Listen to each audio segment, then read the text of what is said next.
Chapter 20. Abbot Humble and his team of Redwallers helped the Long Patrol carry their wounded into the Abbey. He walked alongside the stretcher on which the Brigadier was being carried. Humble held the hare's paw. "I cannot thank you enough for coming to our rescue the way you did, sir." Crimshaw's jaw tightened as he was jolted slightly. "Don't mention it, Father, all in the line of duty, you know." Captain Fortendam and Sergeant Wanwell carried the body of Dauncey between them. Ferdinand Domain came hurrying over to place a comforting paw about the shoulders of Dauncey's twin sister, Kirsty. There now, old girl, what can one say?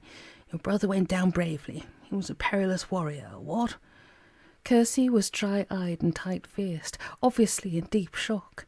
A kindly mole-wife intervened to take care of her. "You leave this young one to either.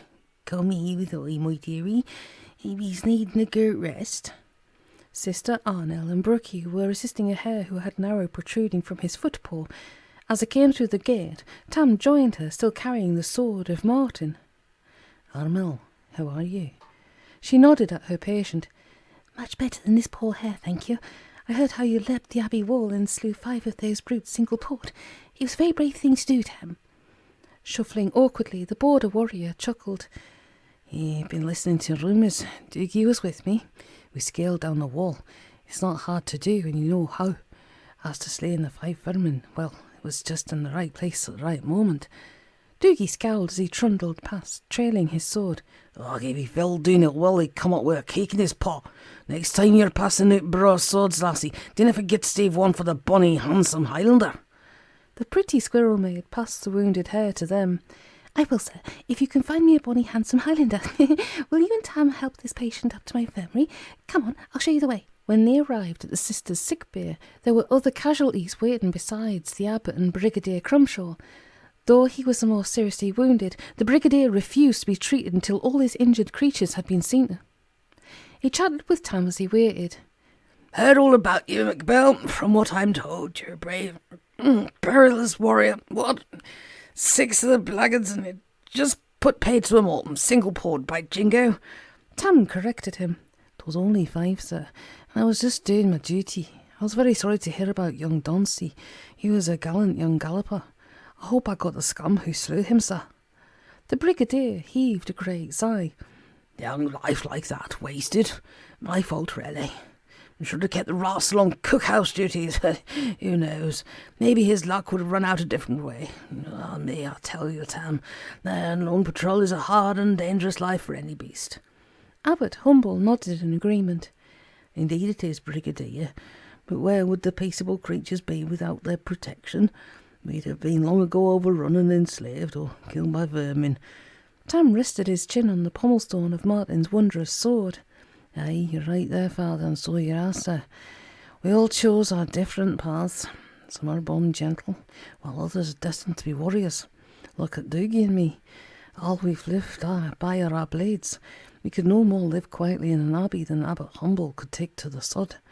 None of us was forced to do anything against our will. Poor young Dauncey. He was just one of the unlucky beasts. He loved galloping and fighting with the patrol. If he had to die, I don't suppose he'd have had it any other way. It could happen to any warrior. Our fates are in the wind." Sister Arnold brought her trolley of dressings and herbs across to where Crimshaw lay. She eyed Tam curiously.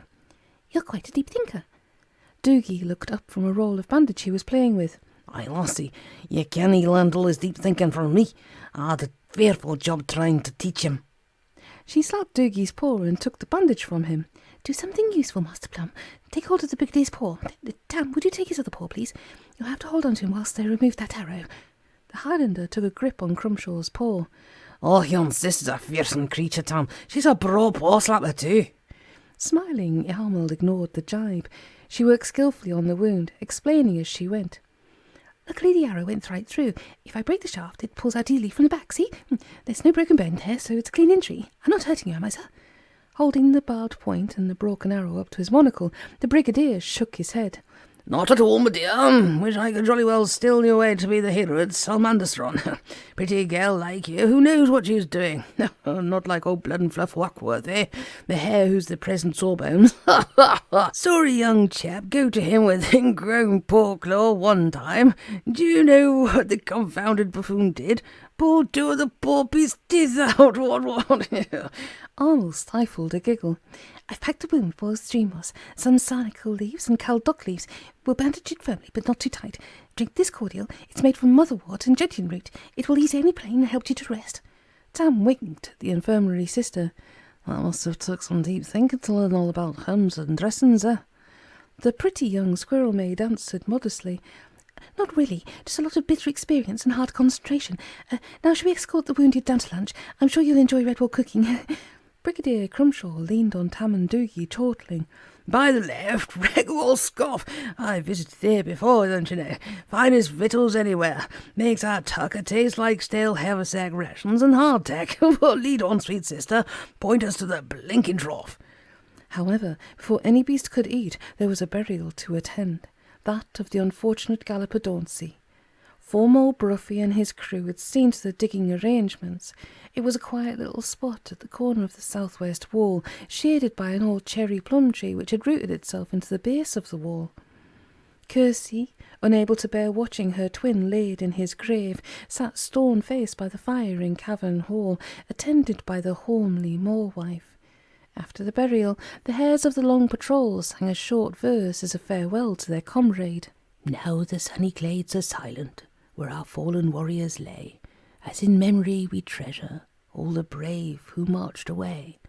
Through the dusty seasons rolling, o'er the passing out parade, how we laughed and sang together, on your face 'twill never fade. Most of the younger hares broke down in tears as Sergeant Wanwell stepped forward and placed the galloper's empty dispatch purse and belt on the flower-strewn mound. The brigadier wiped something from his eye, replaced his monocle and addressed his command. Vigilance in battle, alertness on the march. Something every beast along patrol must bear in mind.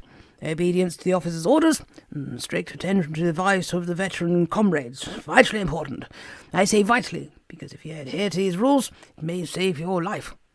This young galloper lost his life, and don't want to witness any more lives, particularly young uns, lost needlessly. You march to the warrior's way. Learn those ways well and burn them into your minds.